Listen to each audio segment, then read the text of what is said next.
Human brain clutter, जिसे repetitive motion बताया गया है, आध्यात्मिक विज्ञान और हार्वर्ड मेडिकल स्कूल के डॉक्टर हर्बर्ट बेंसन द्वारा बताया हुआ रिलैक्सेशन रिस्पॉन्स टेक्निक को जब आध्यात्मिक विज्ञान के माइंडफुल ब्रीदिंग के साथ कंबाइन करेंगे तो किस तरीके से हम ओवर थिंकिंग पर विजय प्राप्ति कर सकते हैं और हमारे ब्रेन सेल्स जो ओवर थिंकिंग के जरिए से हमारी धीरे धीरे ग्रोथ को खंड करते रहती है और धीरे धीरे उसको खोखला करते रहती है, वो इतनी हॉलो हो जाती है कि हमारी डिसीजन मेकिंग स्किल्स, हमारा जो डिसीजन मेकिंग एबिलिटी होता है जिससे हम बड़े बड़े शेयर मार्केट के डिसीजंस, पर्सनल लाइफ के डिसीजंस, जो भी डे टू डे जो हमारी क्रियाएं होती है, नॉर्मल क्रियाएं और लाइफ के इंपॉर्टेंट डिसीजंस, हर चीज में जो खोखलापन और हॉलोनेस आ रहा है वो कहीं ना कहीं हमारे ब्रेन सेल्स का जो रेस्पॉन्स टेक्निक है उसके वीक होने के कारण से हो रहा है। तो किस तरीके से इस पर विजय प्राप्त करेंगे, किस तरीके से इस टेक्निक को इंप्लाई करेंगे और सबसे पहले इसका जो जड़ क्या है, ये मेंटल क्लटर जो है वो काम किस तरीके से करता है। हमारे जो ह्यूमन सेल्स के डिवीजन है, मेन जो हमारा हाइपोथैलेमस का ब्रेन का रीजन है जिसमें सारे ब्रेन हार्मोन्स जो है, सारे जो स्ट्रेस रिलेटेड जो हार्मोन्स है और यहाँ तक कि जो हैप्पीनेस रिलेटेड हार्मोन्स है, इनका जो आदान प्रदान होता है, एक्सचेंज होता है, कम्युनिकेशन इनके बीच में जो मैसेजेस का होता है, वो जब घटित हो रहा होता है तो एक पर्टिकुलर सर्कुलर एक जो चेन होता है, एक पर्टिकुलर लूप में, जैसे आप कोई वीडियो देखते हैं या कोई गाना उसको लूप में लगा देते हैं कि वो बार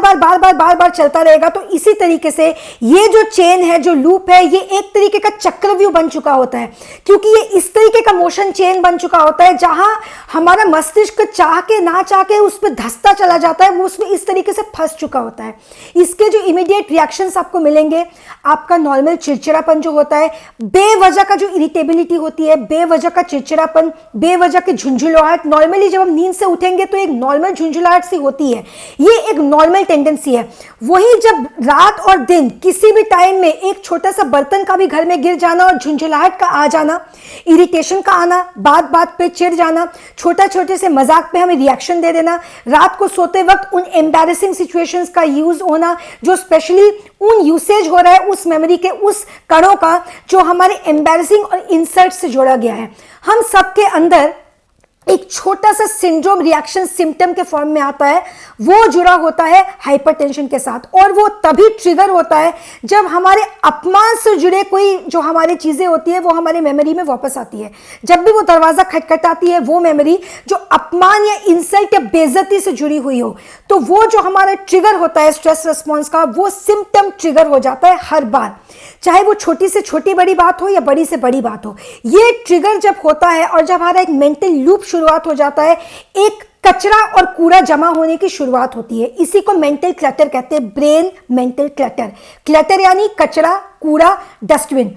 किस सोर्स क्या होता है, जो ह्यूमन इमोशंस होते हैं, द्वेष, क्रोध, प्रेम, लाभ, बेनिफिट, लॉस, प्रॉफिट, जो हमारे बेसिक ह्यूमन इवेक्ट, जो हमारे महत्वाकांक्षा, इच्छाओं से, आकांक्षाओं से, हमारा पोलाइट होना, हमारा रूड होना, हमारे बेसिक इमोशंस को सूत्र बना के, इसको माध्यम बना के, इसका इस्तेमाल एक ऐसे तरीके से करना जो कि प्रोडक्टिविटी के जगह में कूड़ा, कचरा, गार्बेज और डस्टबिन हमारे मस्तिष्क के भीतर इकट्ठा करना, जमा कर दे, उसको प्रोड्यूस करना शुरू कर दे और उसको धीरे धीरे से मल्टीप्लाई करे। और मल्टीप्लाई होने के बाद वही एक चक्र, एक लूप, एक सर्कुलर का फॉर्म लेता है, जिस चेन को हम तोड़ नहीं पाते, हम उसी के इर्द गिर्द, उसी चक्कर के अंदर हम घूमते रहते हैं। अब इसको तोड़े किस तरीके से, इसको इस तरीके से समझिए, जब भी हम हमारे नींद के अवस्था में कोई ऐसी बातें हमारे दिन में, जो भी दिन में हमारी घटनाएं घटित हुई है वो रात को हमें याद आती है,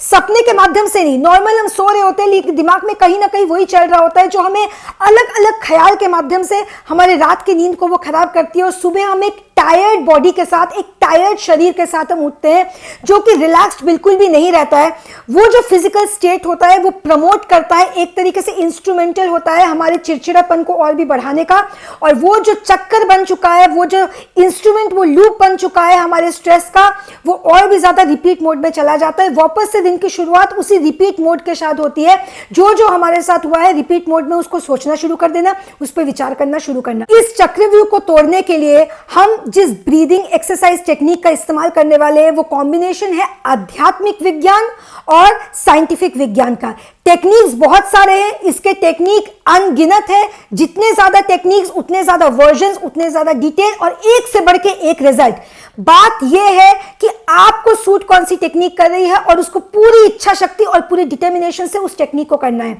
तो आज हम जिस रिलैक्सेशन रिस्पॉन्स टेक्निक के बारे में बात करने वाले हैं वो हार्वर्ड मेडिकल स्कूल के डॉक्टर हर्बर्ट बेंसन के डिस्कवर किया हुआ रिलैक्सेशन ब्रीदिंग टेक्निक है, जिसमें उन्होंने स्वयं से माना है कि ये फिजिकल डीप रेस्ट जब आध्यात्मिक शरीर जो मटेरियल वर्ल्ड से जुड़ता है तो दोनों वर्ल्ड, जो मटेरियल वर्ल्ड और स्पिरिचुअल वर्ल्ड है, इसका जो कॉम्बिनेशन होता है तो शरीर का जो डीप रेस्ट की अवस्था होती है वो हमारे स्ट्रेस और इमोशंस को प्रतिक्रिया जिस तरीके से देती है वही है हीलिंग का काम करता है। ये टेक्निक किस तरीके से हमें करना है, इसका टाइम क्या होगा, इसको कितने बार करना है, इससे पहले हम सबसे पहले इस टेक्निक को समझ के करेंगे कि जब ये टेक्निक आप कर रहे होंगे तो उससे जो हमें अनुभव होंगे, हमारी बॉडी हमें बताती जाएगी और हमारे माइंड हमें बताते जाएगा, जो ज्ञान हमने अर्जित किया है वो हमें बताते जाएगा कि ये क्यों हो रहा है, ये हम ऐसे कर रहे हैं, ऐसे श्वास ले रहे हैं तो क्या रिस्पॉन्स आ रहा है। इसको समझने के लिए इसकी एक्चुअल नेचर को समझिए, ये किस तरीके से काम करता है। शुरुआत में नॉर्मली जब भी आपका एक नॉर्मल दिन गुजरा, आपने अभी तक कोई टेक्निक नहीं किया है, आपने स्पिरिचुअलिटी को अपने जीवन में अभी तक इंक्लूड नहीं किया है, आपके दिन में कुछ इवेंट्स हुए, कुछ घटनाएं उठी, अच्छी बुरी जो भी हुई, रात को जब आप सो रहे हैं तो वो सारी घटनाएं, चाहे वो ओवर एक्साइटमेंट से जुड़ी हो या बहुत सारा निराशा से जुड़ी हो, वो आपके माइंड में प्ले कर रही है एक एक्शन मोड की तरह। जरूरी नहीं है एक ऑटो रिप्ले, एक एक्शन रिप्ले की तरह आपके माइंड में जब वो प्ले कर रही है, वो एक सपने का फॉर्म भी ले सकती है, वो सपने का फॉर्म नहीं भी ले सकती है। मान लीजिए आपने सपना नहीं देखा, परंतु जब आप उठे आप कहीं ना कहीं एक टायर्ड बॉडी के साथ आप उठे हैं, मतलब शारीरिक रेस्ट जो आपको मिलना था वो शरीर में रेस्ट आपको नहीं मिला है। तो टायर्ड बॉडी के साथ जब आप उठते हैं, वापस से आपका जो दिनचर्या का जो लूप वो चेन होता है, रिपीट मोशन बताया गया है, वो रिपीट मोशन ऑटोमेटिकली शुरू हो जाता है। पिछले दिनों में जो जो आपकी घटनाएं घटी वो वापस से रिपीट मोड में चलना शुरू हो गया, चक्रव्यूह का स्विच वापस से ऑन हो गया और मस्तिष्क उसी में सारा दिन फंसा है। चाहे ना चाहे ओवर थिंकिंग हो रहा है, हम कुछ भी काम कर रहे हैं, हम सोच रहे हैं कि हमारा कॉन्शियस माइंड तो उस काम को कर रहा है, परंतु सबकॉन्शियस उसी चक्रव्यूह में फंसा हुआ है, उसी रिपीट मोड में गोल गोल आप घूमे जा रहे हैं। ऐसा हुआ, ऐसा क्यों हुआ, ऐसा नहीं होता तो क्या होता, इस तरीके से होती चीज तो क्या रिजल्ट होता। आपके ऑफिस में एक घटना घटी, 1 घंटे पहले, 1 साल पहले, 1 क्षण पहले, जो भी मोमेंट बीत गया, चाहे वो एक क्षण ही क्यों ना हो, वो भूतकाल में परिवर्तित हो गया, यानी वो पास्ट टेंस में चला गया। अब अगर हम उस पिछले मोमेंट के बारे में, वो 1 क्षण पहले क्या हुआ, 1 सेकंड पहले क्या हुआ, 1 घंटे पहले क्या हुआ, 10 घंटे पहले क्या हुआ, 10 वर्ष पहले क्या हुआ, वो जब भी हम सोचेंगे तो एक रिपीट मोशन में वो चैनलाइज होना शुरू हो जाएगा और हम उन मोमेंट्स को रीलिव करेंगे। तो जब उन मोमेंट्स को हम रीलिव कर रहे होंगे तो मस्तिष्क एक के बाद एक जो क्वेश्चंस थ्रो कर रहा होता है वो ये चीज इस तरीके से होती तो ऐसे में रिस्पॉन्स देता, ये चीज इस तरीके से करता तो शायद वो रिएक्शन आता ही नहीं, ये इस तरीके से करता तो इसका रिजल्ट इस तरीके से आता। तो एक ही इवेंट को, एक ही घटना, एक ही इंसिडेंट को आप 10,000 नए तरीकों से जी रहे होते हैं। ये हम नहीं कर रहे होते, परंतु ये हमारा मस्तिष्क हमसे करवा रहा होता है। ठीक, अब इसकी क्रिया हमने समझ ली, अब इसको हम एप्लीकेशन किस तरीके से करेंगे। जो एडवांस टेक्निक है, जो फिजिकल स्ट्रेस रेस्पॉन्स की, स्ट्रेस एंड रेस्पॉन्स, किस तरीके से इसको हम करेंगे, दिन में 10 से 20 मिनट एक बहुत ही शांत और स्थिर मन में, बहुत ही शांत और स्थिर अवस्था में, बहुत ही शांत और स्थिर क्लोथिंग में। जो आप कपड़े पहनेंगे वो आपके बॉडी को बहुत ज्यादा कंफर्ट देना चाहिए, कोई भी टाइट फिटिंग आपकी क्लोथिंग नहीं होगी, कोई भी फॉर्मल आपकी क्लोथिंग नहीं होगी। और जो वो जगह होगी जब आप इस क्रिया को करेंगे वो ऑफिस नहीं होगा, वो कोई भी फैमिली गेट टुगेदर नहीं होगा, वो बहुत ही सेक्लूडेड एक अलोन जगह होगा जहां पे सिर्फ आपकी ऑरा होगी, उस वक्त किसी और की ऑरा नहीं होगी। जब आप इस टेक्निक को करने के लिए बैठेंगे तो आप एक शब्द का चुनाव करेंगे या फिर एक ध्वनि और एक साउंड का चुनाव करेंगे। ध्वनि और साउंड कौन सा होगा, वो ध्वनि और साउंड आपके विश्वास के साथ जुड़ा हुआ होगा, जो भी आपकी मान्यता है, जिसमें आपका कॉन्फिडेंस है। ये बात जुड़ी हुई है फेथ के साथ, आपका जो धर्म है, आप जिस चीज में विश्वास करते हैं, जो आपकी मान्यता है, जिसमें आप मानते हैं। अगर आप नास्तिक हैं, आप किसी भगवान में, किसी खुदा, किसी ऊपर वाले पे अगर आप नहीं मानते, अगर आप गॉड बिलीवर नहीं है, तो आप सिर्फ यूनिवर्स शब्द का भी प्रयोग कर सकते हैं, क्योंकि एक नास्तिक, एक नॉन बिलीवर को भी ये तो पता है कि ये जो कुछ भी हो रहा है एक यूनिवर्स के अंदर हो रहा है, रादर बहुत सारे यूनिवर्सेस के अंदर हो रहे हैं। आप ब्रह्मांड शब्द का इस्तेमाल कर सकते हैं, और वही जो बिलीवर है, वही जो एक आस्तिक इंसान है, जो आस्था रखता है, जिसका फेथ है, वो अपने धर्म से जुड़े हुए किसी शब्द, अपने जो गॉड से जुड़े हुए किसी शब्द, या फिर सिंपली क्रिएटर शब्द का इस्तेमाल कर सकता है। आस्तिक और नास्तिक में यही फर्क होगा, जो नॉन बिलीवर होगा वो यूनिवर्स कहेगा, जो बिलीवर होगा वो मानेगा कि इस यूनिवर्स को बनाने वाला, चलाने वाला, संचालन करने वाला कोई है, तो उस बनाने वाले का क्रिएटर नाम वो ले लेगा। यहां तक कि आप लव, इमोशन, फ्रेंडशिप, कोई भी ऐसे शब्द, इट डिपेंड्स ऑन आपका उस शब्द के साथ कनेक्शन क्या है। गॉड वो शब्द है जिससे नॉर्मली हर इंसान कनेक्ट कर पाता है। अगर आप उसको गॉड ना बुला के मान लीजिए लैपटॉप बुलाएंगे, मान लीजिए आप अपने बनाने वाले, आपको लग रहा है कोई सुपर नेचुरल जो पावर है उसको आप लैपटॉप बुला रहे हैं, तो आपके इमोशंस उसके साथ वैसे ही जुड़ जाएंगे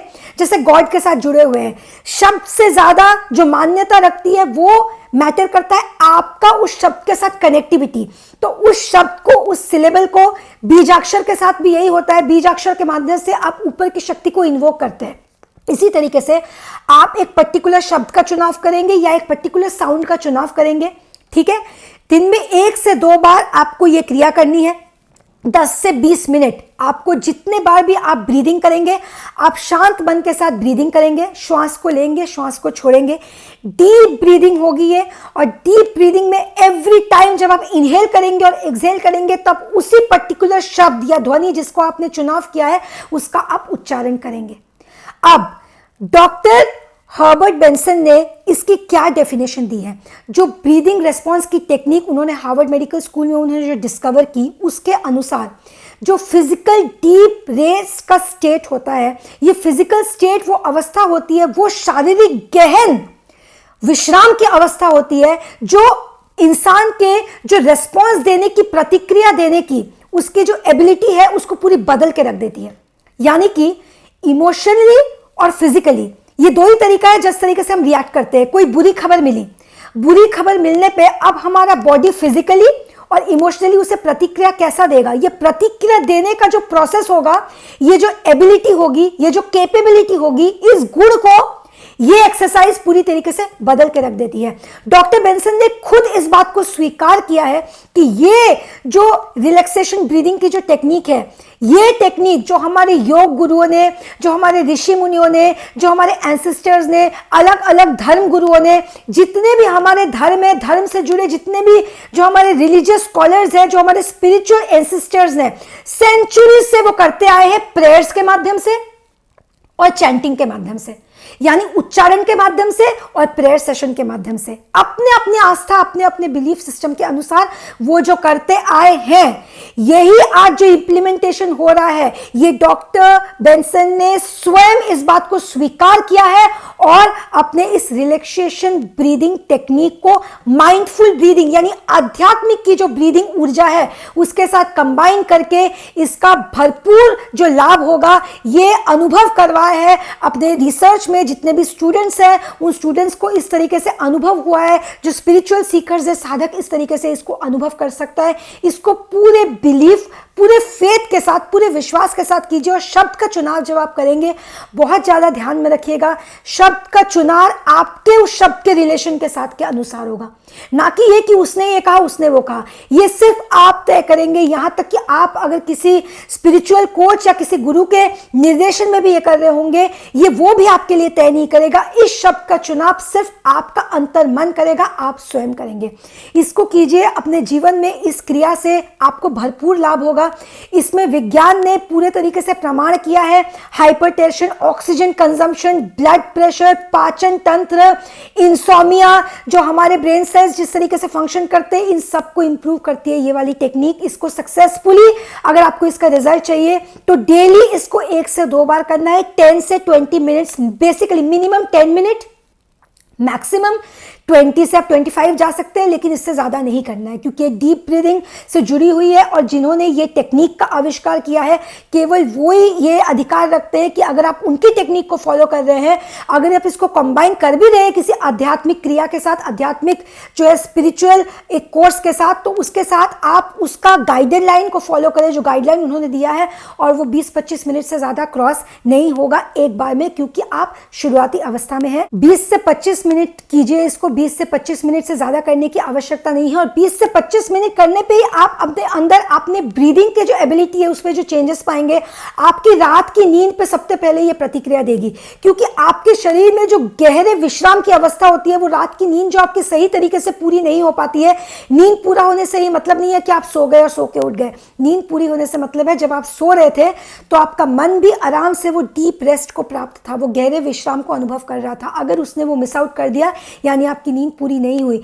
आप इस टेक्निक को करके अपने जीवन में अपने स्ट्रेस और ओवर थिंकिंग से छुटकारा पाने में बहुत ज़्यादा आप सक्षम हो जाएंगे। रादर सेल्फ ट्रीटमेंट एक तरीके से आप कर रहे होंगे, स्वयं से आप स्वयं को हील कर रहे होंगे। हर तरीके की मोहताजी से निजात पाइए, स्वयं से टेक्निक्स को करके इसका भरपूर लाभ उठाइए और जीवन को बेहतरीन तरीके से जिए। हर मोहताजी को ख़त्म कीजिए, क्योंकि कहीं ना कहीं ये मोहताजी है जो हमें धीरे धीरे तोड़ती है, धीरे धीरे हमारी सोचने समझने की क्षमता को हॉलो करती है और इस क्षमता को ग्रो करने नहीं देती। Red 41 days of life changing course, life changing experience. जब मोहताज नहीं तो गुलामी कैसी? रेड।